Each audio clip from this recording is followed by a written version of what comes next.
Support for WPR comes from Schultz Nonprofit Law, sharing WPR's mission to inform and inspire, and providing advice for nonprofits, cooperatives, and other social enterprises. SchultzNonprofitLaw.com. Support for WPR comes from Viterbo University, offering online bachelor completion programs, including business, education, nursing, and more. Information is available at viterbo.edu/completion.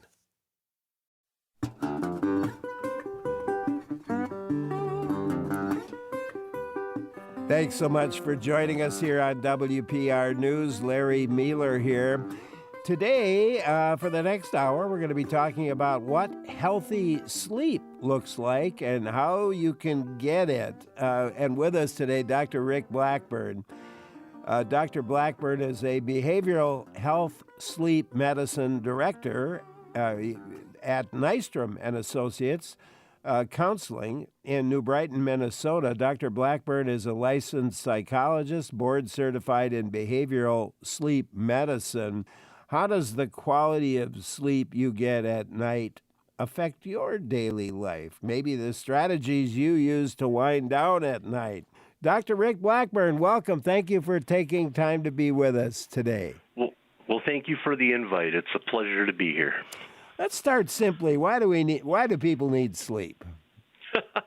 Well, that's not really a simple question, and the truth is we really don't know fully why we sleep. We have research showing that sleep is restorative when we're in the deepest stages of sleep, called slow-wave sleep. Our body releases human growth hormone that helps restore cells, helps with growth in children, and restores hair and nails. It does provide minimal energy conservation, but we really only save about 370 calories by sleeping. We know sleep helps regulate our immune system, it helps with memory consolidation, and it activates the glymphatic system. And the glymphatic system is really a relatively new discovery, but basically when we're in slow-wave sleep, our ventricles in our brain enlarge, and it pulls the spinal fluid up into the brain. And then when we leave slow-wave sleep, it pushes it down, and they found that it's filled with beta amyloid, which are parts that causes the plaques and tangles in Alzheimer's disease. So sleep does clean our brain out. Wow. And what about just the day-to-day behavior? You know, if you're deprived of sleep, what do you see in your research relating to this? How it affects our behavior?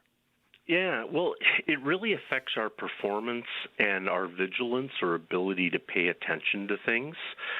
We know that if people sleep after learning something, like a high school student or a college student, the memory is more likely to be remembered. We know that in sleep, our memory consolidates with other memories, making it more accessible. But what most people will notice is that they have a harder time focusing. They have less attention that they can direct at specific things, and that can lead to performance impairments, but also lead to workplace accidents. Oh, so what controls when and how you sleep? Okay, so sleep is actually governed by two forces that oppose each other. One is called process S, or sleep drive, but essentially when we're awake, our brain is accumulating chemicals that make us feel increasingly sleepy. Most adults need to be awake about 16 consecutive hours to have enough pressure to sleep through the night, but some people need to be awake a little bit longer. Now, if the sleep pressure was the only thing governing sleep, we'd be a lot like a newborn. We'd be awake for a couple hours, sleep for a while, wake up again, and all day long we'd have this on-again, off-again wakefulness. So our body has a circadian alerting signal, and basically when you open your eyes in the morning, the light turns on this system and it starts a new 24-hour cycle. But the time that you get up has to be fairly constant. This alerting signal runs off the same chemicals that stress, fear, and anxiety run on, and we think that actually was an adaptive function. I mean, if you were being chased by a pack of wolves, you wouldn't want to suddenly fall asleep. But this alerting signal peaks for most adults around 9 or 10 o'clock at night, and then it starts to drop off. And then sleep pressure takes over, and that's what pulls us into sleep. So I guess, how do you tell for sure if you're not getting enough sleep? I guess attention, the things that you've described probably come to the fore. Yeah. So sleep need varies by individual and by age. So most adults need about 7 to 9 hours of sleep per night. Some need a little bit more, some need a little bit less. But in general, we're awake about 2/3 of a 24-hour period and sleep for a third. However, you should be in the age range or the amount of sleep for your age range that's appropriate. But then the second side of it is that you should feel well rested during the day. And so some people have other sleep disorders or they're on medications that may interfere with feeling well rested during the day. But in general, your sleep should be enough for you to feel refreshed and able to go about your daily activities. You might be waking up in the middle of the night, let's say every night at 3 or something in the morning. What are some reasons that this happens? Well, waking up at 3 a.m. is probably very familiar to people who are horror movie buffs because all bad things happen at 3 a.m. in horror movies. And what's true is for eons, people would wake up between 3 and 4 o'clock in the morning, and before we could explain it as a biological function, they said there were evil spirits out doing mischievous things, and they dubbed it the witching or the voodoo hour. The truth is that when we fall asleep, our body temperature drops throughout the night, which pulls us deeper into sleep. And then around 3 or 4 o'clock in the morning for most people, the body temperature starts to rise. And whenever body temperature starts to tick upward, we tend to wake up. Think about that fitful sleep you have when you're running a temperature. The other thing that happens around that time is your body starts releasing cortisol to prepare you for waking up. So if you wake up in that 3 to 4 hour range and you maybe go to the bathroom and then go back to sleep, that's not a problem. But it's when you wake up and then you can't get back to sleep that can really disrupt your day. Yeah, why does that happen? I mean, I've had that happen to me many times over my life. You wake up at midnight or 1 in the morning or whatever, and then you go back, and most times I go right back to sleep. I can go back to sleep in a few minutes, but there are times when I might be up for another hour. Yeah. And so sleep is really complex. You know, if you wake up and your mind is thinking about something, or if you're worrying about something, that can keep you up. The other thing is that we get older, our clock tends to shift earlier so that we prefer to fall asleep earlier and wake up earlier. And that's just a normal part of aging. But it can get to where people, no matter what time they go to sleep, they're going to wake up at that time and not get back to sleep. And that can be a sign of a sleep disorder. Okay.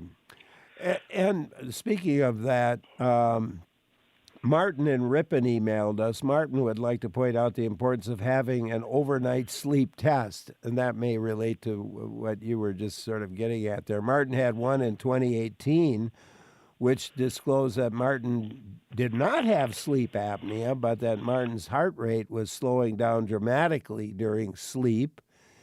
And this problem was then addressed successfully, but Martin might never have known of the problem until it was too late without the sleep test. Right. And sleep tests get to be kind of a difficult thing now. So it's called the polysomnogram. And basically, you have to meet certain criteria to qualify for a sleep study like Martin had. And there's lots of things like ruling out sleep apnea or cardiac issues or abnormal behaviors during the night that justify it. But it's not something that your average person can just say, I want a sleep study to see what's going on. There has to be a problem first. Yeah. How is insomnia treated these days? So, unfortunately, insomnia is still treated the way it usually has been in most cases, which is you go to your doctor, they give you a handout on sleep hygiene, and maybe a medication for a sleeping pill. However, that's not the recommended treatment for adult insomnia. So in 2005, the National Institutes of Health declared that cognitive behavioral therapy for insomnia, or CBTI, should be the first-line treatment for adult insomnia. In 2016, the American College of Physicians, which is the doctor group your primary care provider probably belongs to, reviewed all the treatments for insomnia, including medicines, homeopathic, naturalistic remedies, over-the-counters, and they found that CBTI was the safest, most effective, and most durable treatment for insomnia, and they recommended, too, that it be the first-line treatment. The problem is there aren't a lot of us out there treating insomnia with CBTI. So even though it's the recommended treatment, there just aren't enough providers available. And so CBTI, again, to make that more plain, is? So basically what we do is we manipulate the psychological, physiological elements that control sleep. So we use controlled sleep deprivation to first get the person to fall asleep quickly and stay asleep. And then once they're able to sleep efficiently, then we gradually expand the opportunity for sleep until they're getting the sleep they need that's appropriate for their age and they feel well rested during the day. Cool. Okay, Dr. Rick Blackburn, our guest today, Behavioral Health Sleep Medicine Director at Nystrom and Associates Counseling in New Brighton, Minnesota, a licensed psychologist as well. It's great to have him with us. Are you getting enough sleep? Do you have problems with it? Have you overcome those problems? I'm Larry Mealer for WPR News.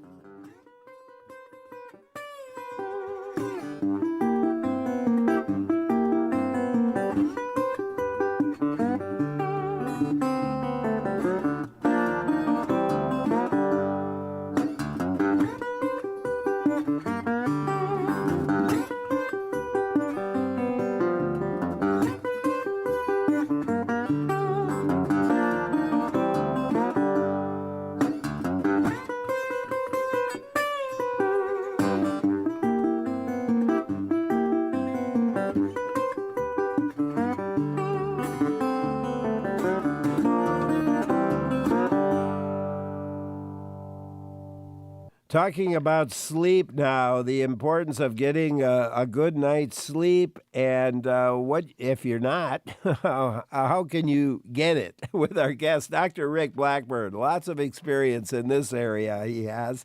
He is the Behavioral Health Sleep Medicine Director at Nystrom and Associates Consulting in New Brighton, Minnesota, licensed psychologist. It's great to have him with us. I know we have lots of callers online, and we have some emails as well. Bobby emailed us, magnesium an hour before bed. After years of bad sleep, it has Bobby sleeping 6 or 7 hours straight. So magnesium.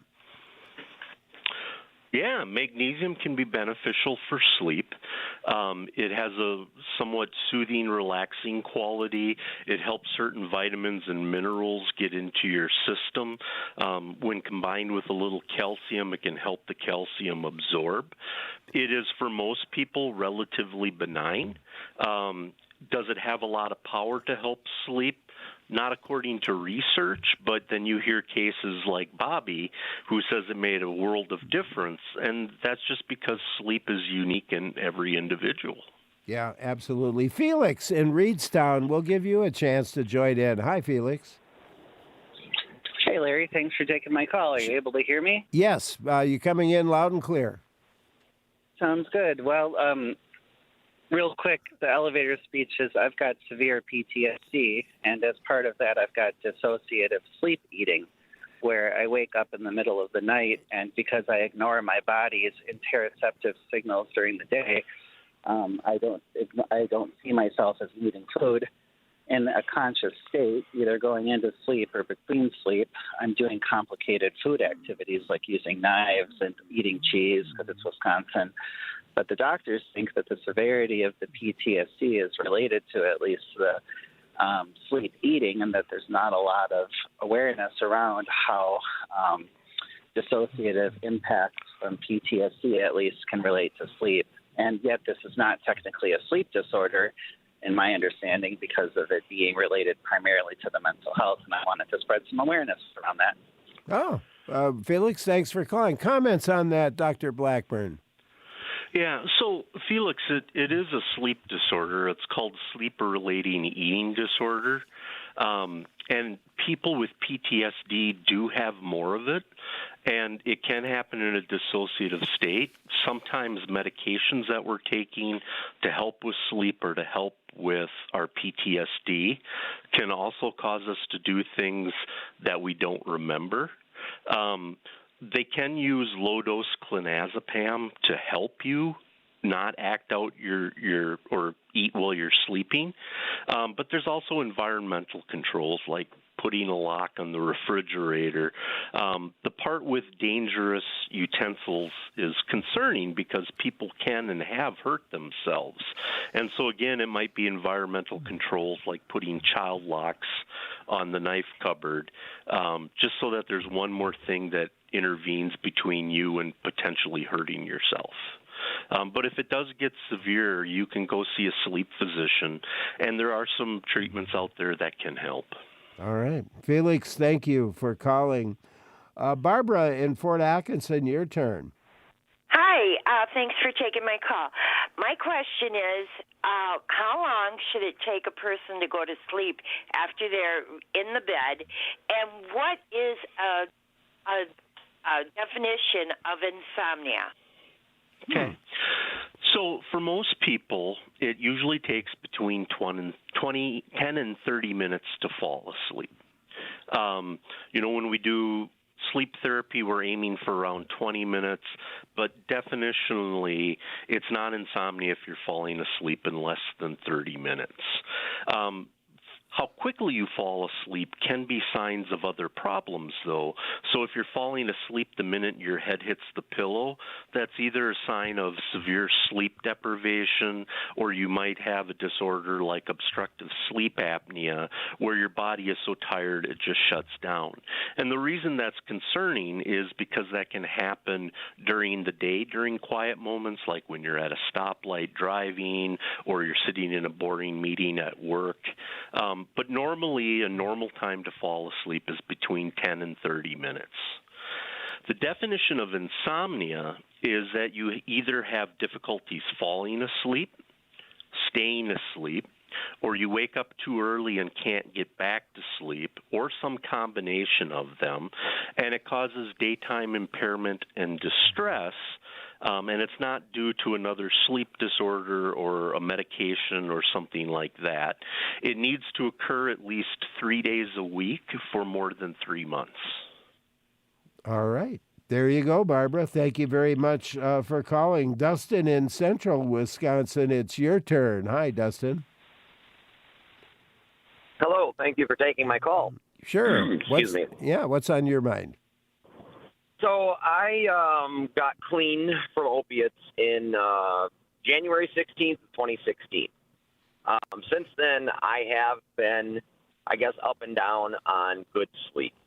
And my question would be where to start, I guess, in general. So I have, for myself, gotten into a good rhythm where I do go to sleep at the same time every night.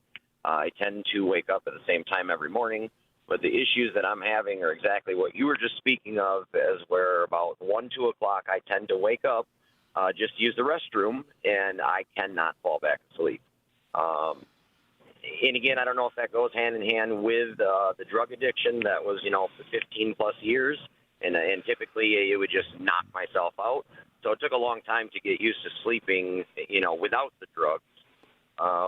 I know that's pretty broad, but I'm going to leave it there and let you go and listen to your answer. All right. Thanks, Dustin. Before you go, Dustin, how old are you? Yeah. I'm 38. 38. Okay. So sleep disorders are actually many times a precursor to an addictive disorder, so people are self-medicating using a drug like opiates to help them get to sleep. When they're on the medications, it messes with sleep. The opiates can cause central sleep apnea, where the brain just doesn't get the signal to breathe. And then once you enter into recovery, sleep generally improves, but for some people it doesn't, or it's slow to improve. And we know that poor sleep is often a relapse trigger. So if I were you and you're having that early morning awakening, I would come and see a sleep specialist like myself or one of the other ones at Nystrom's or somewhere near you, because they can treat that using cognitive behavioral therapy for insomnia. And that has shown to be effective for people who are in recovery. Oh, Dustin, there you go. Thank you so much for calling. You have, I think, 6 ways, or maybe we could call them rules, to help people improve their sleep. What are they? So they're formerly called the 6 rules of stimulus control. And so in 1972, it was discovered by a researcher in Arizona.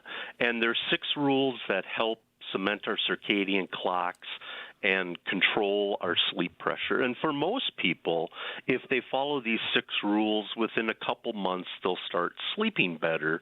If they don't, then that's a sign they should see a sleep specialist. So the first rule is to get up at the same time every day. The time that we wake up controls the speed of our clock, and it resets it for a 24-hour period, because not everyone's clock runs 24 hours. So if you get up at various times of the day or sleep in by a couple hours, you can get what's called social jet lag, which is essentially like jet lag, only you're not going someplace different. We want the bed to be used for sleeping and intimacy only. Don't read, watch TV, or do other things in bed.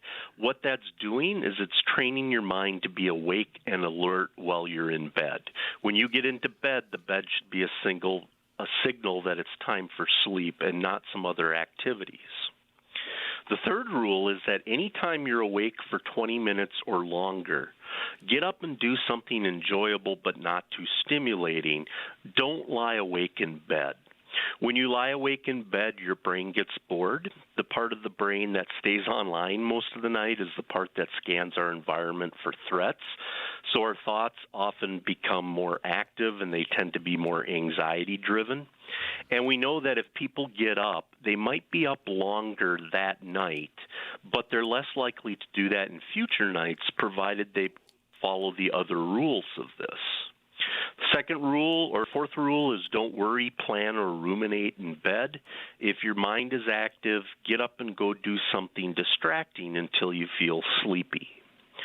Don't nap during the day unless you're sick and need the rest to recover, or if you have to take a brief nap to drive or operate machinery safely. But when we started, I said that sleep pressure builds up steadily throughout the day, and so if you take a nap, it bleeds off that sleep pressure, which then makes it more difficult for you to sleep at night. And insomniacs often get stuck in this vicious cycle where they sleep poorly at night, so they nap during the day, but that nap then makes them more likely to sleep poorly at night. And the final rule is go to bed only when sleepy, but not before your normal bedtime. So I noted that when you get out of bed during the middle of the night because your mind is active or you're awake for long periods of time, stay up until you feel sleepy. And then this last rule says go to bed when you're sleepy. But people often make the mistake of assuming that sleepy is synonymous with tired, fatigued, exhausted, and it's not. Tired, fatigued, and exhausted are energy states. It's that low motivation, that feeling unwell, but it doesn't necessarily mean you're sleepy. Sleepy is when you're starting to nod off. And so what happens is people who have sleep problems will often say, I went to bed because I was so tired and exhausted. And I'll ask them, but were you sleepy? And they'll say, no, I was wide awake and alert. So then you need to stay up until you feel sleepy. Interesting points. Six points there. Those rules make really good sense as you explained it. Right. Well, and the thing about sleep is it's logical and it follows rules.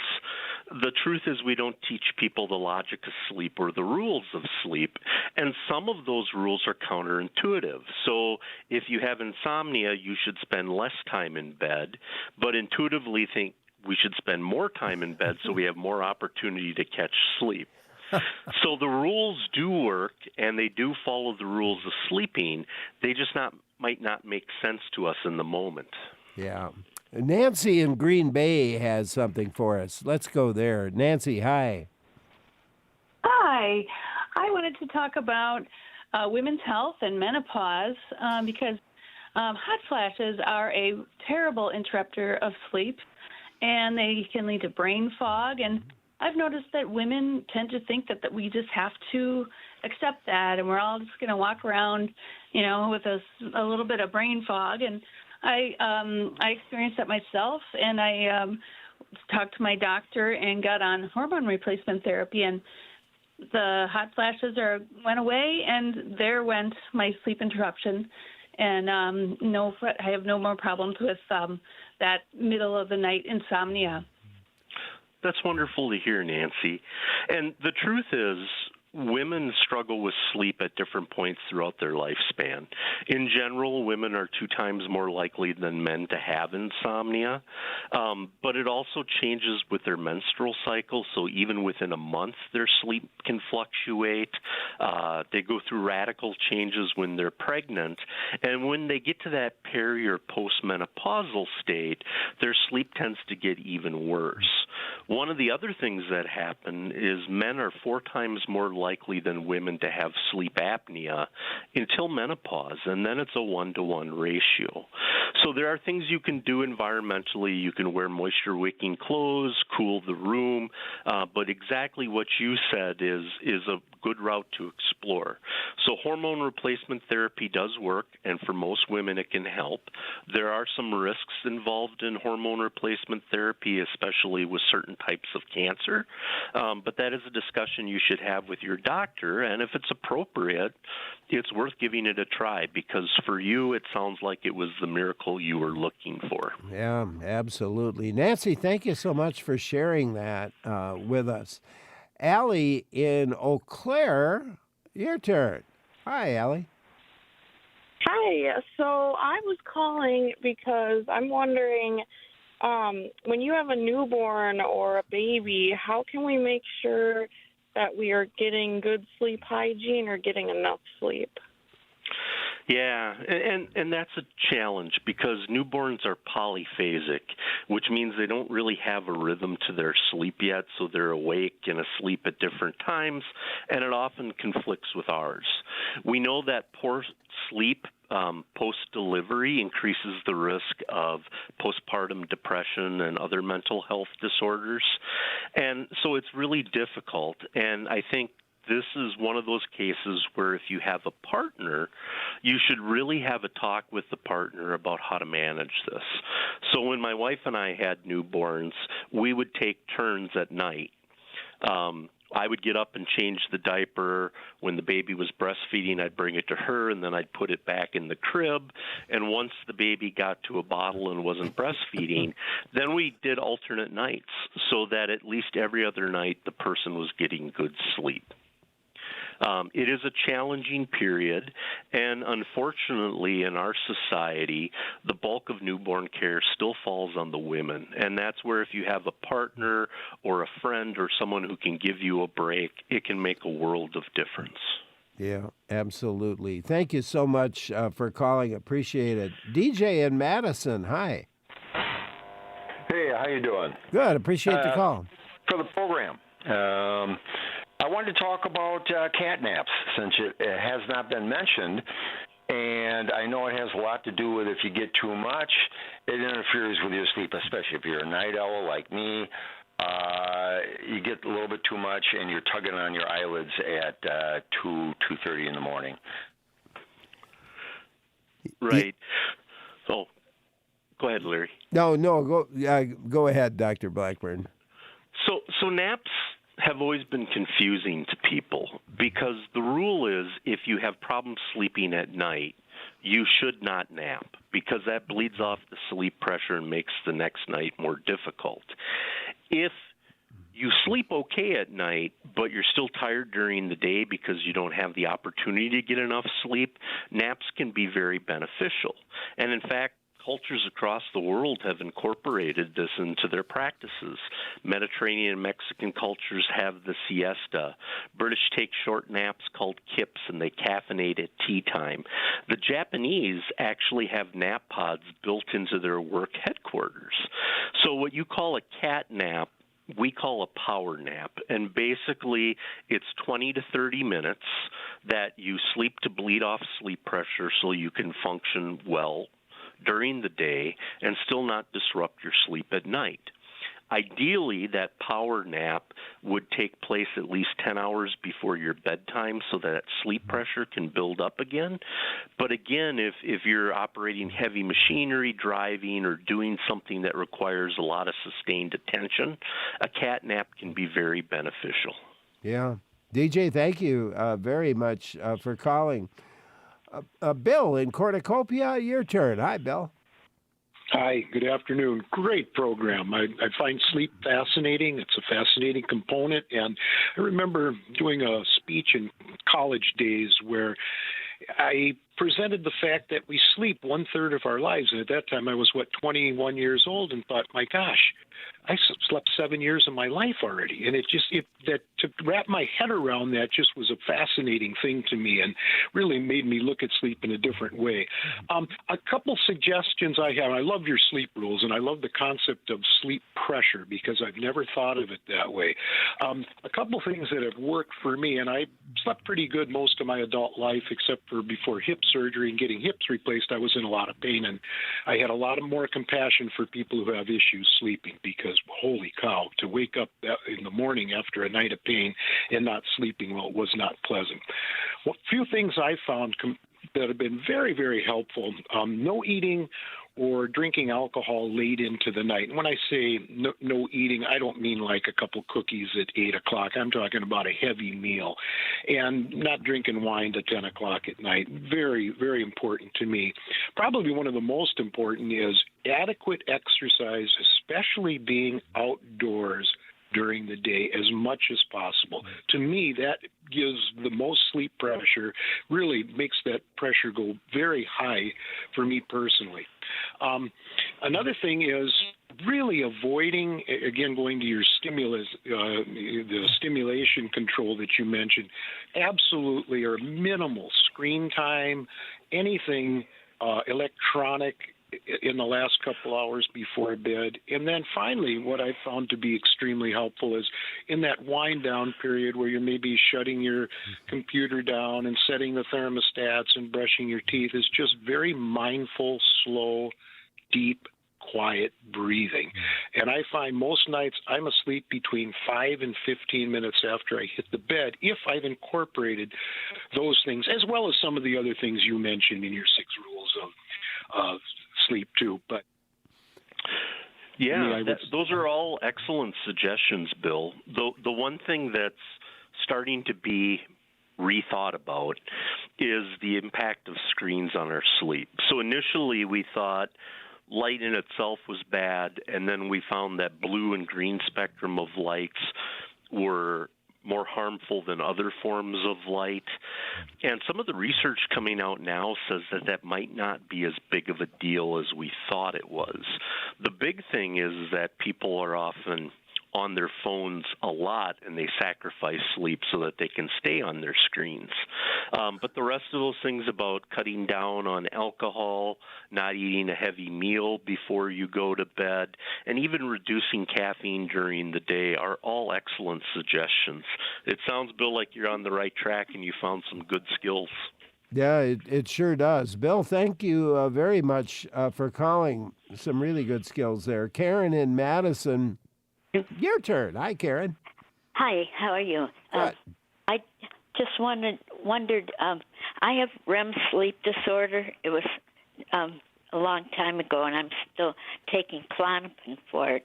I'm 70 now, and I just wondered, is it more, am I more at risk from having been diagnosed with REM sleep disorder to get dementia or Parkinson's or something like that? Or is it more that I want to get off these pills so I don't get dementia? Yeah. So let's talk a little bit about REM sleep disorder. When we go into REM sleep, which is the stage where we dream, our body develops what's called muscle atonia, where essentially our brain disconnects itself from your muscles so that you don't act out your dreams. Some people develop a disorder where they do act out their dreams. It's much more common in men, and it tends to start after age 50.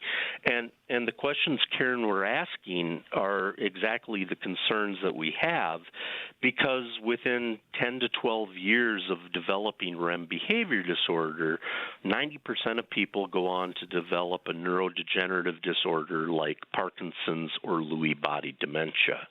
How long ago did you say you were diagnosed, Karen? I'm 70 now, and I was probably in my 40s. Okay. Okay. So you might not be at high risk for that because typically the changes happen. And again, it's not 100%. It's much higher in men than in women. Now, you're concerned about the clonazepam.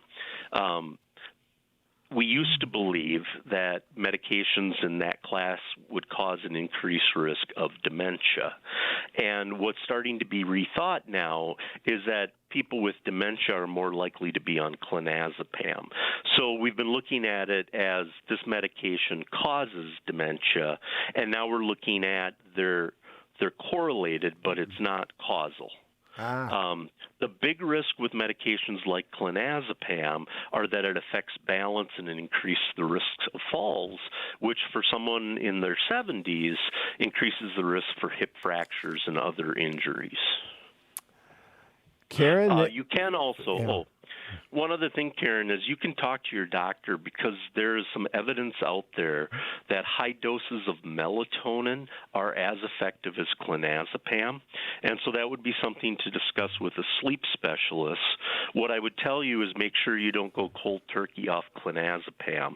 Make sure you follow your doctor's instructions because suddenly stopping that can cause some problems. Okay. Karen, thank you very much for calling. Appreciate your call. Dr. Rick Blackburn, our guest, behavioral health sleep medicine director at Nystrom and Associates Counseling in New Brighton, Minnesota, a licensed psychologist. Great to have him with us today. I'm Larry Mealer for WPR News.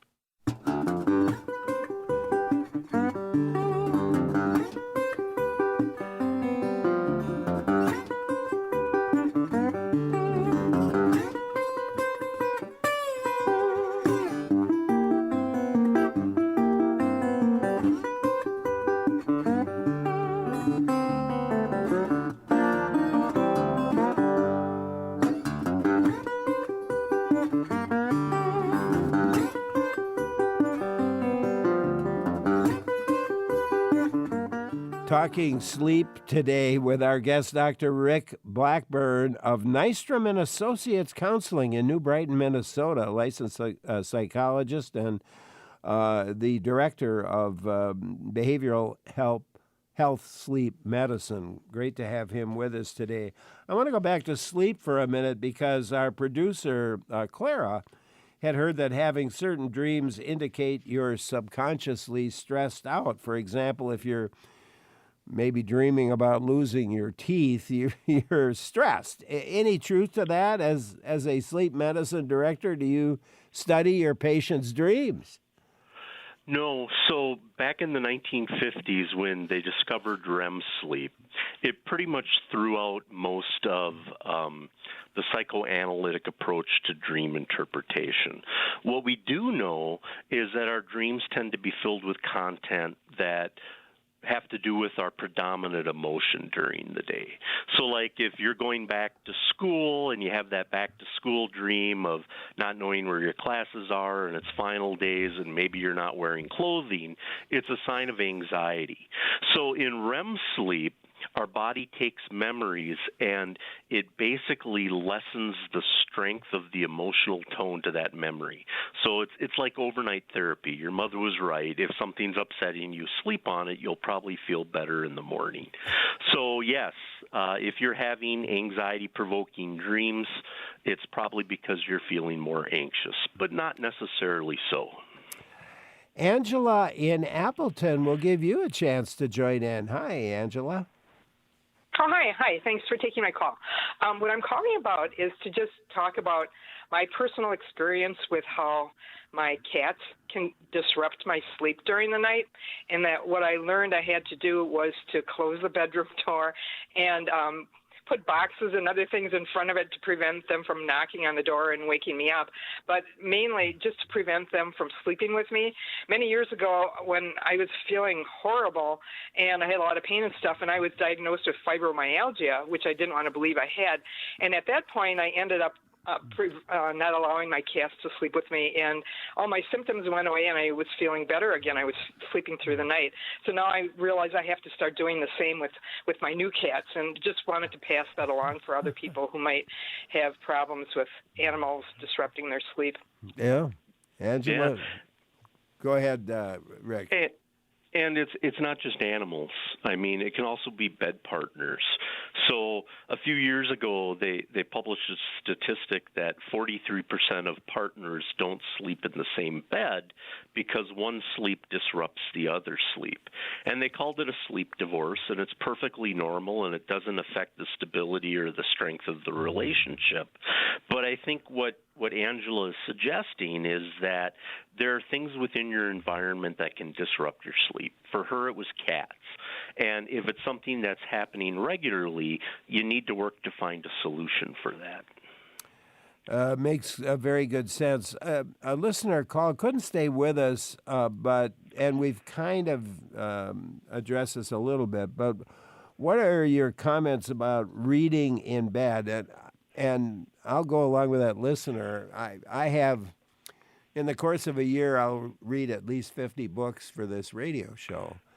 And I've often sat in bed and read myself, and I can usually fall asleep, but after reading a chapter or two. But what are your comments on reading in bed? So sleep is unique, right? If you don't have insomnia, reading in bed might not be a bad thing. When people come in for treatment for like insomnia, we apply the rules rigidly and we take away everything that can disrupt sleep. And then after their sleep improves, then we can experiment with adding things back in bed. But people are different. I had a patient that we took away her reading in bed, and suddenly it was taking her an hour or longer to fall asleep. And she said, if I could just read in bed, I'd fall asleep within 5 minutes. So I said, let's test it and see what the data shows, and she was right. So these rules are applied to everyone, but just like everything, there are unique exceptions in every person. So if you're having problems sleeping at night, getting rid of activities in bed is a good idea. If not, it might be okay. All right. V from Kenosha emailed us, 36-year-old male takes 50 milligrams of trazodone each night for the last 6 months and has no issue falling asleep within 30 minutes, usually has only a little grogginess in the morning. V typically goes to sleep around 9 p.m. and wakes at 5, usually becomes very tired around 4 p.m. Is this a result of the trazodone or the drug? Is this a drug that V can use long-term with little issues down the road, or something V should try to eventually work out of sleep's routine? So trazodone is an old sedating antidepressant, and it's been around for a long, long time. It's not used for depression anymore because the doses that were needed for it to have an antidepressant effect, people couldn't stay awake. So it's now one of the most commonly prescribed sleep medications, and it's what doctors call a dirty medication because it's not very selective in what receptor sites in the brain it attaches to. It has a long half-life, so there's often that morning calming kind of hangover effect. But I think what V is talking about is when we talked about that alerting signal that helps us stay awake during the day, for people typically between noon and about 3 o'clock in the afternoon, that signal weakens a little bit. So it's normal for us to get a little bit sleepy in the afternoon. And if you elevate your body temperature by getting a little exercise or light, it can minimize that. But 50 milligrams of trazodone is not likely causing his sedation at 4 o'clock in the afternoon. What do you know about the time change and how it affects the way we sleep? And I just personally, I can tell you, it takes me weeks to get over this stupid fall back. I'm not a problem. It's not a problem in the spring for a day, only a day or two, but in the evening, in the fall, it is a problem. Yeah. So, I mean, the sleep world has been trying to get rid of daylight savings time for years, and it comes up in Congress almost every session and then doesn't happen. But it does disrupt. So we know that when we spring ahead in the spring, that the day after that, there's the greatest number of car accidents and heart attacks and strokes, and it's because of the effect it has on our body. Now, some people like the fall, unlike Larry, because their body clocks tend to be slower and they tend to be night owls, so it more fits in with their circadian rhythm. For those of us who are early birds, we like the one in the spring because now we can go to bed at what seems to be a more reasonable time and we wake up when we're normally waking up. But what we do know is that it has a huge effect. It does take time to adjust to it. And ideally, we would get rid of it, but that hasn't happened yet. But my hope is that it will soon. Oh, me too. It just drives me crazy how long it takes me to get over this.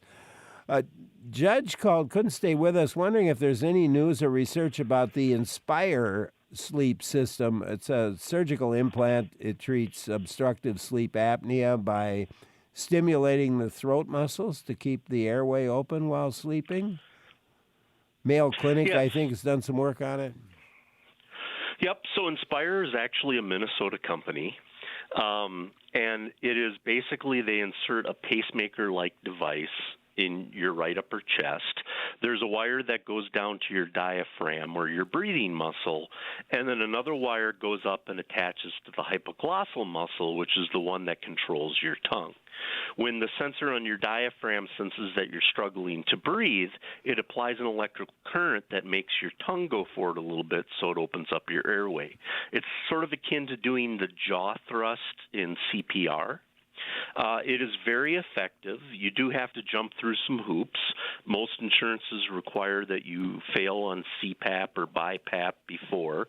And then you go in and they'll put you out with propofol, like when you go in for a surgical procedure, and they want to make sure that the apnea is caused by the tongue going back into the throat. If it is, then you can get it. I've only had 2 patients who have had it, and they both love it. Because basically they turn it on when they get into bed with a magnet, they turn it off in the morning, and they don't have to wear a CPAP or a machine. Yeah, those the machines are. I had one for a while myself, but then I lost about 30 pounds, and it went away. I tested again, and it was I passed. I didn't have it anymore. But they are very, to me, I had an awful time trying to adjust to those, and it was inspired me to lose the weight. Yeah, and you know, I have a CPAP too, and I love it. I don't even take a nap without it, but it does take adjustment getting to it. So, like Larry, you said that we're based out of New Brighton. We're actually in 5 states with over 60 clinics, and we just opened up 9 in Wisconsin. So if you're having problems with sleep or you're having problems getting used to CPAP, we can help you get there. I tell you what, a lot of people might be looking you up there, Rick. Thank you so much for taking time to be with us today. Boy, it flew by, and we didn't get to everybody, but that's usually the way it is on the show. Thank you again, and I hope we can do this again. Look forward to another visit with you. I would love to. Thank you for the invite today. I enjoyed it. Dr. Rick Blackburn, a behavioral health sleep medicine director at Nystrom and Associates Counseling in New Brighton, Minnesota, a licensed psychologist. Great to have him with us. I want to thank you so much for joining us today. This and all our shows are a team effort. Our producers, Clara Neipert and Joel Patnott, our technical directors, Lee Rayburn and Jeff Robbins, and our executive producer is Jill Nadeau. I'm Larry Mealer. Really appreciate your time spent listening with us, and I hope you'll stay with us. Lots more in store here on WPR News.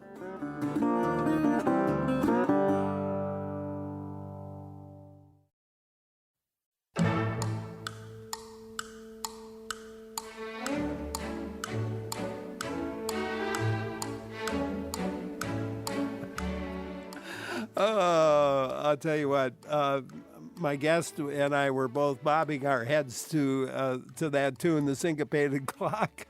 Leroy Anderson was the composer of it, but I thought it's good music to get us going here as we talk about circadian rhythms. And we're talking about the book. It's titled The Inner Clock, Living in Sync with Our Circadian Rhythms. A fascinating book. I really had a lot of fun reading it. And our guest to tell us more about the importance of circadian rhythms, Lynne Peeples. Lynne is a science journalist from Seattle. She was an MIT Night Science Journalist Fellow, holds master's degrees in biostatistics from the Harvard School of Public Health, and in science journalism from New York University. And as we talk with her, I want to hear from you. Let us know what you notice about your body and how it responds to changes in the clock, maybe around daylight savings time one way or the other. Or maybe you have trouble getting to sleep at night, wondering how screens or other light sources might be affecting your bedtime routine. Lynne Peeples, welcome. Thank you for taking time to be with us today. Thank you, Larry. Happy to be here. How many miles, did you keep track of how many miles you put on in your exploration? I totally should have. I mean, I can tell you a lot of jet lag was suffered over the course of researching the book. I mean, you were in England, you were in New York, you were in, of course, Seattle, you were in, was it Arkansas? Alaska. Yep, Denmark. Yeah. I got around. Certainly had to affect your circadian rhythm. For sure.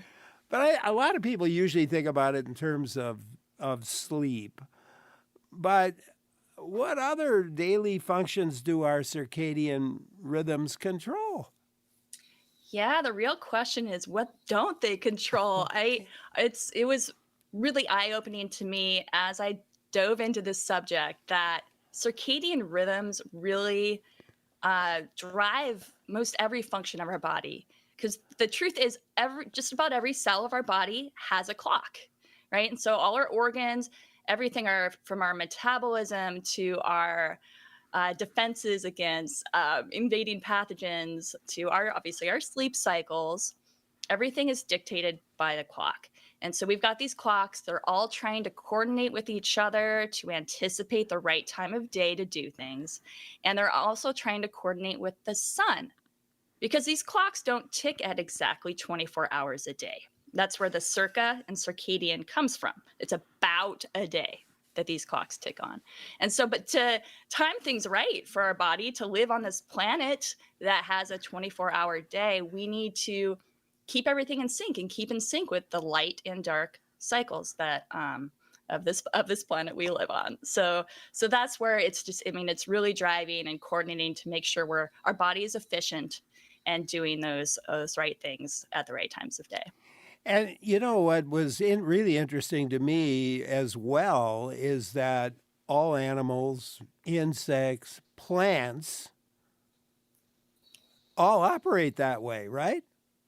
Yes, just about all of life that scientists have investigated so far evolved to have these clocks. So obviously they're important. They are useful to survival. And as humans, we evolved with them as well. What made you start thinking about your own inner clock? Yeah, I really think subconsciously it had been, well, obviously it's driving things for all of us. But as somebody who grew up in Seattle, where we're at a really high latitude, I didn't quite realize it, but we're above you. We're above a lot of like big Canadian cities even. And at this latitude, the days, really fluctuate throughout the year. Really long days, really short days. And like most places still today, in high school, we started at before 7:30 a.m. So, for months of the year, I was going to school basically in the dark, leaving after sports practice in the dark. And I noticed, this very obvious change in kind of my mood and my energy and throughout the course of the year. Summers versus winters, really different. And so, and I think, I've always had sleep problems myself, struggled a lot with that growing up and continued as an adult. So these things were kind of going on in the background, but I didn't really think that much of it until I had moved back to Seattle after stints in Minnesota, which was actually really nice because the winters can be bright, like in Wisconsin with the sun reflecting off the snow. But I'd moved back to Seattle and I visited this locker room of the Seattle Mariners, my hometown baseball team, and they had installed these new lights that you could adjust in intensity and color in the locker room. And the idea was to try to help the players' circadian rhythms, to energize them before games, to relax them after so they could sleep. And as this was being described to me, I remember thinking, whoa, okay, this is what's driving them to do this because these players are not getting maybe adequate light and dark. And, if it's really going to energize them before the game, what could that do for me? Like, should I be thinking about this? Could this explain my, my lifelong struggles? And so that's probably why you decided to write this book. Yes, exactly. That led me to write one feature story on circadian lighting, which opened my eyes to so many other aspects of how circadian rhythms influence our well-being and our health. So I went down the circadian medicine rabbit hole next, and then it was just, I was all in. Oh, man. Well, one part of the book that I found really interesting was when you spent 10 days in an underground bunker, a missile silo. You got to tell that story. In the first place, how did you wind up there and what was it, so forth? Yeah, so I was motivated as part of the book to try to experience for myself what happened. Well, what do my inner clocks really, like what pace do they tick at? Because we're all our clocks are ticking a little differently. And that explains why there's some of us that are early birds and some are night owls and everything in between. So I wanted to get a sense of how do my clocks tick naturally without any cues? And then how, what happens when they fall out of sync. So really, I wanted to put myself in a space void of any input as to the 24-hour Earth day. So that's any daylight or anything else that's synced to that, right? So I cut myself off from other humans, like any media, and really any light, because light messes with our rhythms, as we might get to. So I was just searching far and wide, and on Airbnb, I found that this man had purchased a nuclear missile silo from the government. This had been used in the Cold War and sealed up for decades. But he popped it open and then spent many years souping it up into this luxurious Airbnb. And so I moved in for 10 days, and we dimmed all the lights and only used red light, which is the color least likely to influence your circadian rhythms. So I lived under dim red light, decked out in a bunch of devices measuring everything from my heart rate to my temperature to my blood glucose levels. Didn't look at any clocks, and just try to live for 10 days and see what happened. And it was, you had to tape over. Of course, there were all kinds of clocks and everything in this place that you had to. Yep. It's amazing how many clocks are in our world. I didn't realize it until I was trying to avoid them, and they're everywhere. And you were synced in with some other folks, researchers, as part of this. Yes. Yeah. Right, afterwards, yeah. So I collected all this data, and then some scientists helped me analyze that data and look at what happened to these various rhythms in my body. And yeah, sure enough, a few days in, they started falling out of sync with each other, and then falling out of sync with the 24-hour day. So my rhythms just drifted. And at one point, I was completely flipped. I was living my days when the people above ground were sleeping. And isn't that how animals, wild animals, they're more active at night? There are Some, at nocturnal least. species. Yes, right. There's a lot of nocturnal species that are most active at night. And then there's crepuscular, active at sunrise, sunset. If you kind of step back and think about the evolution of this planet, different species were finding different niches, right? So, some were going to be taking advantage of the daylight part of the earth, day, night, light, dark cycles. And then the other species were, filling in at night. And so their physiology evolved to take advantage of those, what circumstances they would be in during those particular hours. And the clocks helped them out. Our guest today, Lynne Peeples, her book is titled The Inner Clock, Living in Sync with Our Circadian Rhythms. A fascinating book. Let's go to Glenn in Big Rapids, Michigan. Hi, Glenn. Thank you for calling. Hello. Thank you for taking my call and for the show. I am wondering if your guest has looked at the proximity to the extreme edges of time zones and how that affects those populations. I've noticed that, places that, like New York, is on the extreme eastern edge of the eastern time zone. I live on what would be the extreme western edge. And then it changes how the lengths of days sync up with the clock. That is a really good question. And scientists and economists actually, have looked at some data to try to kind of tease out some of the differences. And in fact, as you're alluding to, the eastern side of a time zone, people there are being exposed to an earlier sunrise than on the western side, according to the clock on the wall. Mm-hmm. And scientists have found that on the eastern edge of the time zone, people are, in fact, on the whole, healthier. If you look at the data going from east to west within a time zone, cancer rates slightly increase. And also salaries start to decrease, and longevity starts to decrease as you go from where the sun rises earlier to where the sun rises later. Because our clocks really are counting on that morning light to keep calibrated and in sync. And if we're missing that, that early morning light and that light's getting pushed later, as it does under daylight saving time, for example, then there's some evidence that, there are health consequences of that. Interesting. Glenn, thank you for calling. Appreciate it. I'm Larry Mealer for WPR News.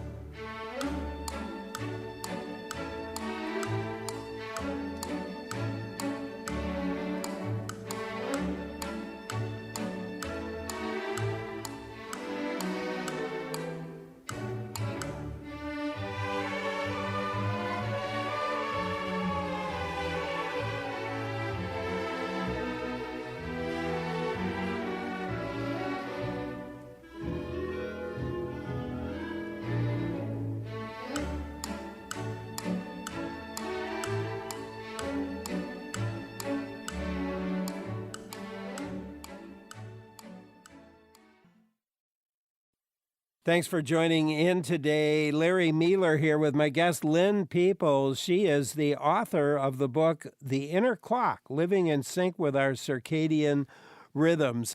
And just a reminder, if you missed part of our show or just want to hear it again, you can always go to our archive at wpr.org/Larry to hear recordings of all of our broadcasts going back a long, long way. Christina in Glenwood City has something for us. Let's go there. Hi, Christina. Hi there. Thank you. You mentioned that you had sleep challenges. Has this been resolved as a result of your research? And what advice do you have for those who do have challenges and follow good sleep hygiene? Thank you. Mm-hmm. Yeah, great question. So it's an ongoing challenge for me, I will admit, but I have found some tools that definitely help. And I really have kind of broken it down to three really kind of core rules that I try my best to incorporate into my day to day to improve my sleep. And that is really finding contrast in my days, creating that contrast. So really trying to get my days bright, especially morning light, getting out for 20 minutes in the morning to walk to coffee if possible, or sitting on my balcony. I am fortunate to have a big window by my desk, so just trying to get as much light during the day as possible, and then really cutting the lights at night. Just trying to turn off, especially every overhead light, lights that have particularly blue wavelengths of light. You really want to try to cut out. And I use these electric candles around my apartment to just kind of create a nice warm glow. So it's really, yeah, the light and dark contrast. And then constricting my meal times as much as possible throughout the day to try to limit, because when we evolved really to eat during daylight hours. And so the science is really pointing to, in particular, the importance of cutting off any incoming calories a few hours before bed. And I find when I do that, I really do sleep a lot better. Just like 3 hours before bed, if I can not take in any, sips of wine or any bites of, chips or anything like that. Just sometimes hard to do to have a social life. And then finally, consistency. So if I can try to, get up and go to bed at a similar time every night, it's so much easier to fall asleep and wake up at, those times. So when I'm able to incorporate those three rules, I do find that my sleep problems are much resolved. But it's it's hard on in society today, and balance the social life and balance all these things. So and ongoing. We have light a lot. I mean, yes, our society. I mean, we're under light many more hours than, say, an animal in the wild might be. Right, unless they're exposed to light pollution. So we're actually, our light's invading their environments as well. But that is totally true. I mean, right, walk outside, our especially the new LED street lights are very bright. Walk into a store and those grocery store lights are just really, glaring. And then, I'm more cognizant now, obviously, after doing all this research. But I walk into my dad's house or a friend's home, and now those overhead lights seem so bright to me. But it's what most of us are used to. So we have lights. We're exposed to artificial light many more hours of the day than if we were, say, camping. Marty in Whitewater, your turn. Hi, Marty. Good morning, good afternoon, rather. Thank you for taking my call. Circadian rhythms, is there any correlation between that and seasonal affective disorder? And I'll listen off air. Thank you. All right, thank you for calling. Yeah, good question. Absolutely. There is a lot of research that has looked into, the role of circadian rhythms and your being predisposed to seasonal affective disorder. So the rates of SAD are higher at higher latitudes, perhaps not surprising when you think about people I talk to in Alaska, where the days get really, really short in the winter and really long in the summer. And those throw the circadian, really confuse circadian rhythms. So there's ample evidence, and this is also pointing to potential tools that people can use if they're prone to the effects in the wintertime. And that's, trying to make use of these sun lamps or other bright light that can, as closely as possible, mimic the sun. If you expose yourself to that in the morning for a particular amount of time, usually they come with these lights will come with instructions, then that can kind of make up for the fact that it might still be dark outside and help reset your inner clocks as they were, evolved really to anticipate that light in the morning. Because it's, it wasn't that long ago that we migrated north and south. So there's certain populations with the genetics that might help them a little more at those extreme latitudes. And there's others of us that perhaps aren't quite ready for that. And so we might need to sort of trick our clocks in a way to give them the light in the dark, a little closer to the 12 hours a day where we initially evolved at the equator. So in the morning, the alarm clock for me goes off. My phone goes off at 5:40, and then I get up, and then I go a couple 3 miles through the neighborhood, and I'm usually I usually don't want to get up, to be honest.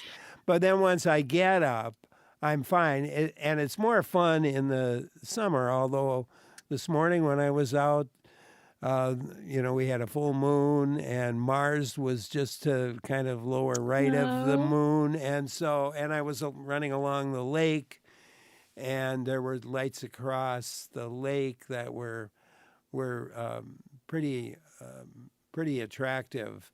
But I'm sure I'm going against my own probably circadian rhythm, because if we need an alarm clock, we're probably, as you well point out in your book, we're probably not in our rhythm. I have to do it because, I like to do it, but also because there's a time constraint. I have to do my time outdoors, come back, take a shower, and then go to work. Right. And do you do that same routine 7 days a week? Do you get up at the same time when you're not working? 7, probably not. On the average, it might be more like 6. Okay. Yeah. Yeah. No, I mean, I think that the key test, if you're living according to your inner clocks, is, as you suggested, are you using an alarm clock? If you're waking up to your alarm clock, that's not when your body wants to wake up. So, but that's the case for most of us. Most of us have to, abide by some forced schedule on our lives. And the only way to really tell what your inner clocks really want to do naturally is to, shut off the alarm clock and maybe, basically to go on vacation. It takes a few days, but if you can let yourself just go and live according to what your body's telling you to do, when to fall asleep, when to wake up, and then when during the day do you have, the energy to go for a run, like you said, or to do various things. All these inclinations, all these particular, strengths throughout the day will ebb and flow. Yeah, and I think you're right, because I was on vacation for a week. Well, it's with the weekend days, it was 9 days. And I turned my clock off, and I did wake up early, but not quite as early as 5:40 every morning. And then I fell into what you call the Netflix effect too. Mm-hmm. Oh yeah. Right. So, our clocks are somewhat malleable. So, we have this genetic predisposition based on the way our clocks tick to rise and, sleep at certain times of day, etc. But those, because they're, only about 24 hours and respond to light and dark and these various inputs, we can kind of train them. So the fact that you still wake up, reasonably early, you have kind of, indeed trained your clock. So you've shifted a little bit.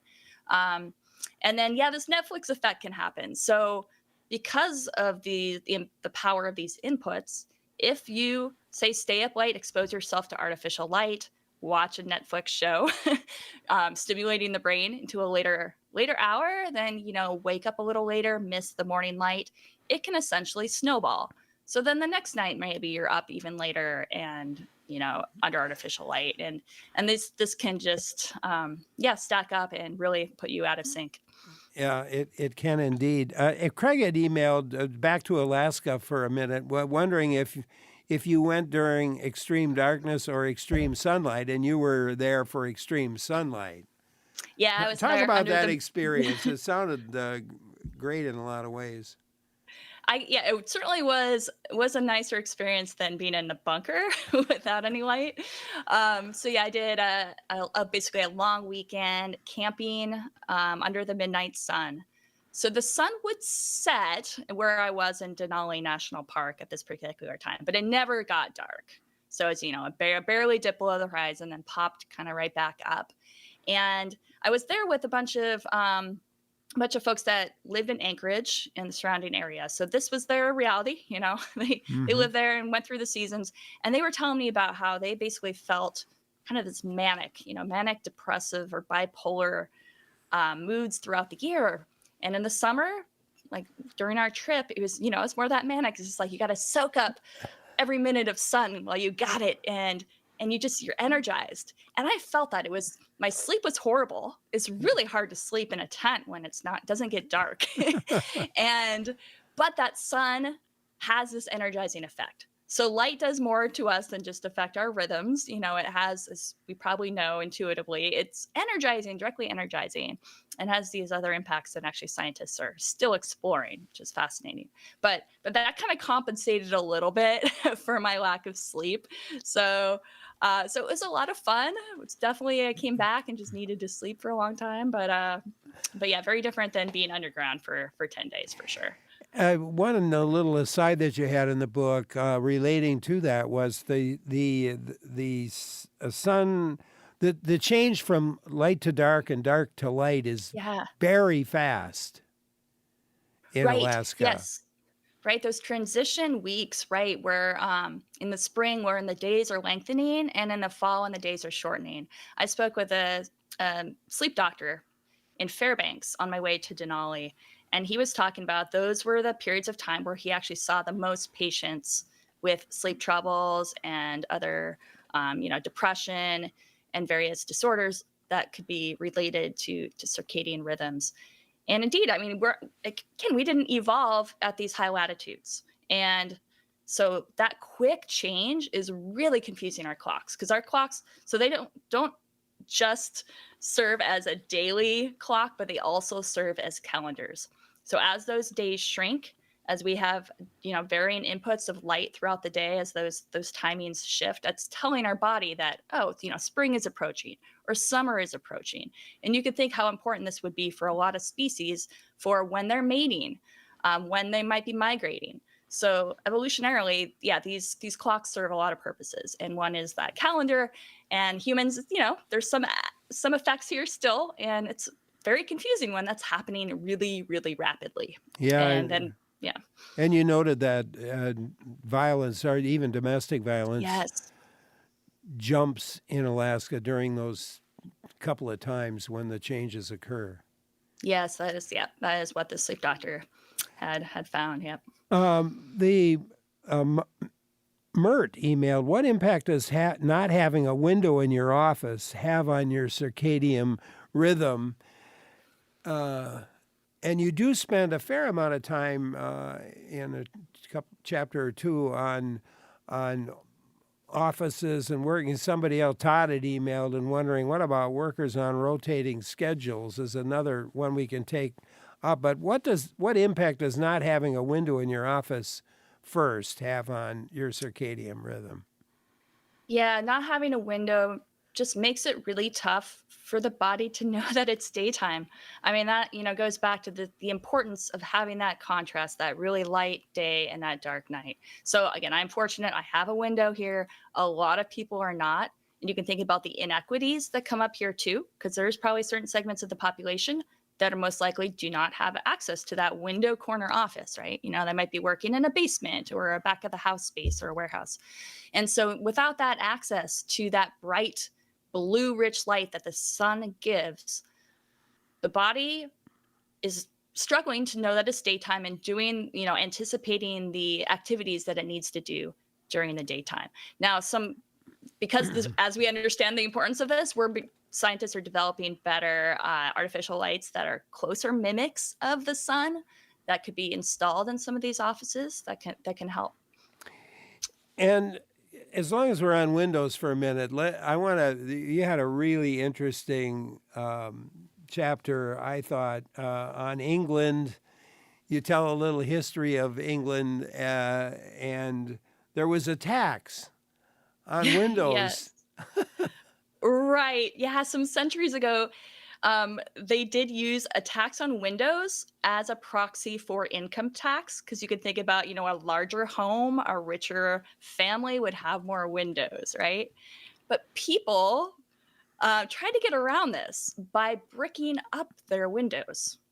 And as I learned, landlords would do this. So again, poor families, may lose their windows as they were trying to evade taxes. So there was a period of time in which daylight was cut off to a large extent in a lot of these homes, just to cut down on taxes. And finally, enough people were kind of adamant about the importance of both light and air, because obviously if you cut off a window, you're not getting a lot of fresh air coming in, and they ultimately lifted the tax. But I got to see firsthand. I walked around London and saw some of these relics, some old bricked up windows. They're still out there. And the first alarm clock was actually a person. Yes, before we had our alarm clocks on our nightstands or our phones, there were human alarm clocks. So I learned about what were called knocker uppers, yes. And they would walk the streets with a pipe in which they blew dried peas at people's bedroom windows to wake them up in the morning. So you think this is about the time that, factories started employing workers, and, they start at really early hours, and how are they going to wake up to get to work on time? So they would hire somebody to wake them, to knock them up. And the little, dried peas would rattle and wake them up. And then in some places, it was amusing. And in Italy, they had what were called hooters that would blow these really loud, shrieky whistles to wake people up. So you had knocker uppers and hooters. And the hooters got into trouble because the neighbors who might not be happy to get up at that time, they would wake them up too. Or, if, for the hooter themselves, they didn't want that to happen because they wanted all the money they could get. They want to, they don't want to just blow one whistle to wake everybody up. They want to, get paid for each customer. So also a problem. You were getting at a little bit, and you spent some time on this, on the class problems that can be associated with buildings and structures. You mentioned Japan. There's a right to sunshine law that governs the height and shape of buildings. But I know you zeroed in on New York, but other large cities have similar. Just describe that a little bit. Yeah, this really kind of stood out to me as I was doing my travels. There's really, step back. You think about food deserts, right? A lot of us have heard of that. There's particular neighborhoods where it's hard to get access to healthy food. And there also appears to be, daylight deserts. And you can also think of darkness deserts, because again, we need daylight during the day, darkness at night. And poor families, certain segments of the population are more apt to be living in, say, basement apartments, in the shadows of, especially in urban areas, living in the shadows during the day, working in spaces, again, without access to daylight, without a window. And then at night, these are the same people that might be more prone to artificial light, this light pollution that's, creeping into their bedrooms. So maybe they're living in a public housing project, which I walked through a few in both New York and London, where they have these massively bright LED, lights up around, including there's police floodlights in some areas, to increase safety, right? That was the motivation for these, because there might be higher crime rates. And indeed, there's people also probably lack blackout curtains to block out that light. And so they may not realize it, but this is, impacting their sleep. And, there's another factor that's perpetuating the inequities. Even in Central Park, I think, along the edge of Central Park, you mentioned the high-rise. Yeah, these towers going up and casting shadows into public spaces. And there's talk about for little public parks or schoolyards where these big buildings are casting shadows, so kids are maybe not getting daylight while they're outdoors. Yeah. Amazing stuff. You bring in so many different aspects of all this in your book. It's really a pleasure to read and to learn about. Lynne Peeples, our guest, her book is The Inner Clock, Living in Sync with Our Circadian Rhythms. I'm Larry Mealer for WPR News.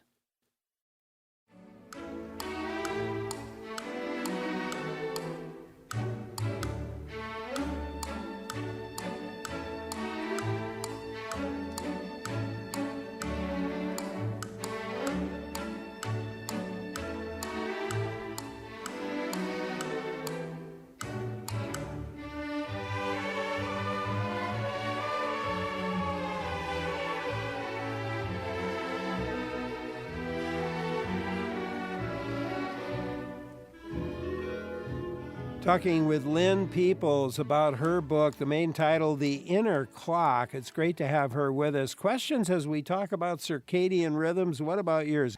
Doug in Barnes, Wisconsin has a question. Let's go there. Hi, Doug. Hello. I was wondering if your guest would care to comment on changing daylight savings time. People seem to get rather wound up about it twice a year. And yet, I guess an observation that I would make is that while they want to maybe do away with daylight savings time, at the same time, people seem to have no qualms at all about traveling across time zones, either for work or for vacations, perhaps even just to spend a weekend. So in my mind, I'm wondering if we can survive that, if it really makes it that much difference whether we would revert back. Other than, I think, for most people, it's the convenience of not having to change their clocks. All right, Doug, thanks for calling. What do you think, Lynn? You spend a fair amount of time on that in your book. Right. It's definitely something, you're right, that people have kind of gotten wound up about, winding our clocks forward and back, I guess. So the science really points to, if we want to lock the clock one way or another, I think the popular opinion is leaning still slightly towards going permanent daylight saving time. The science suggests that standard time is far healthier for our rhythms and everything they dictate for our bodies. And that's because taking that hour of morning light and putting it at the end of the day, which is what daylight saving time does, is kind of doing the opposite of what our rhythms want, right? We want that morning light and we want that nighttime darkness. And to your point, I mean, so I guess there's two issues with daylight saving time, and there's that acute effect of that hour loss or that hour shift, twice a year. And sure, there's slight increases scientists have found in like car accidents and heart attacks immediately after that change, particularly in the spring forward, that day, that week after we spring forward. But it is somewhat a slight change. And you're right. I mean, people do accumulate more jet lag than even just that hour as we travel.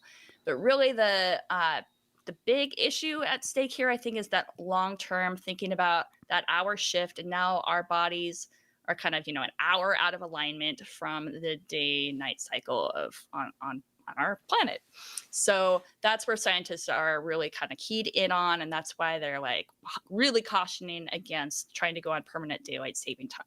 And I know personally in Seattle, if we were on daylight saving time in the winter, the sun wouldn't rise until like 9 o'clock for some portion of the winter. And when you think about kids going to school, at 7 o'clock, and it's, there's a lot of ripple effects that we should be thinking about. And there have been some schools, by the way, that, as you write about in the book, that have changed their times. Yes, right. Minnesota, I believe, was kind of one of the leaders. Some districts there shifted. So middle and high school, this is what we're really thinking about. So in general, when you hit adolescence, your circadian rhythms drift a little later. So this is a good part of why teens have trouble getting up early and going to bed early. And that's because of their biology as well as some societal factors. But if we're forcing in general, or, at least in previous decades, we've been forcing these adolescents to get up even earlier for middle and high school than they were in elementary school. But yeah, some districts now are flipping that. So they're having elementary schools start earlier and middle and high schools start later, which is more in line with biology. And it seems to, and there were some results that were actually the students themselves were doing better. Yeah, some studies have followed up, looked at before and after these time changes, including in Seattle. Seattle Public Schools made a change just about a decade ago almost now. And indeed, they found, kids are sleeping more, test scores are improving. So yeah, there's evidence now that this is definitely beneficial. And if you think about this, I mean, sleep is really important for all of us, really important as you're still growing. And truncating sleep, if you're forcing a kid to get up too early, you're particularly cutting off some of their REM sleep, which happens at the end of the sleep cycle. And that is critically important to like solidifying memories and to, I guess in a way, controlling their behavior, because you want that brain functioning well in adolescence in particular, when these kids might be more vulnerable to certain things.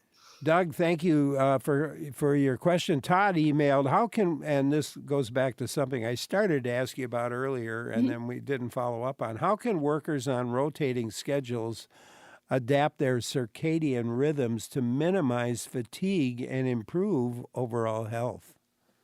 Yeah, that is a really big challenge. Good question. So there are various, types of shift work. You got your night shifters, and these rotating shift workers are probably at the, face the greatest challenges. So the one idea that the scientist brought up to me, who's really, focused in on this, is because on average, our circadian rhythms are a little longer than 24 hours. If you are on a rotating schedule, hopefully your employer or whoever's setting the schedule is, if they're doing rotating shifts, shifting your shift a little later each day. Because if your rhythms are a little longer, that means it's going to be a little easier, to stay up a little later. And then if you're, flipping back and forth, the idea is to try to minimize that whiplash you're giving to your body. So if you're on a day shift one day and then on a night shift another day, try to shift, or try to move your sleep times and your wake up times a little closer to each other, so they're not quite so extreme. So maybe that does mean sleeping in on the weekends, right? If you're going to be doing a night shift, so you're just the most you can minimize that whiplash, the better. But on the whole, it's tough. Where consistency is really important for our circadian rhythms and all they run in our body. So, but there are things you could do. There was another piece that I found really interesting. Well, I found all of it interesting, but you get into a bit about athletes, and now in this day and age, where we're traveling across the country. Here, the Big Ten is now from one coast to the other coast, as an example. And what is the impact of that for a team like let's say Rutgers, which is way over on the East Coast, and then they've got to go play UCLA or Oregon or Washington on the other coast, and of course vice versa. Right. Yeah. I find this really interesting, and really there was a guy who really got into that, and you talk about sort of he really got into the numbers on that. Yeah.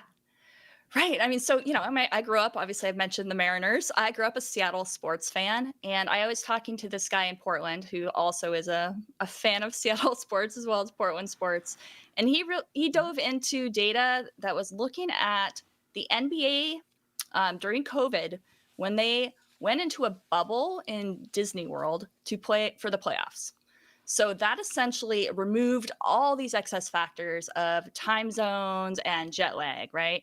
And you look to see how did those players perform relative to each other and then relative to before the pandemic. And sure enough, the bubble really leveled the playing field, because as he's found and some other scientists I've talked to, our bodies, again, everything's on a rhythm, and on average, our athletic performance peaks in the late afternoon or early evening. So if you have a team from the East Coast flying to the West Coast for a competition, let's say it's NFL football and the kickoff is at 1 p.m., right? So maybe you have, the New York Giants or something are flying into Seattle. At 1 p.m. in Seattle, their inner clocks are still ticking at about 4 p.m., right? Because they're East Coast time. That is about the start of, on average, peak athletic performance. Whereas the Seattle team is kind of on their midday slump. And so there's an uneven playing field there you could think about. So now, like you said, we have these college athletic conferences forcing these players to travel across time zones. So you've got more of a factor of jet lag, more hours, away from school, and then plus perhaps, less equity in circadian clocks and circadian performance, which is not something that was probably considered when these decisions were made. Well, it is interesting. I thought back to a long time back to 1993 when the Badgers football team was playing a game in Japan against Michigan State, and it was a year. It was kind of a bowl game. The Badgers actually also played in the Rose Bowl that year or that season. But Barry Alvarez, who was the coach, talked to a sleep specialist professor here at the university, and he had time because they knew it was coming. And I forget how it actually worked, but the guy had suggested that the players fall asleep a half hour earlier each night for I forget how many nights. But anyway, and it turned out that both teams were flying on the same plane to Japan.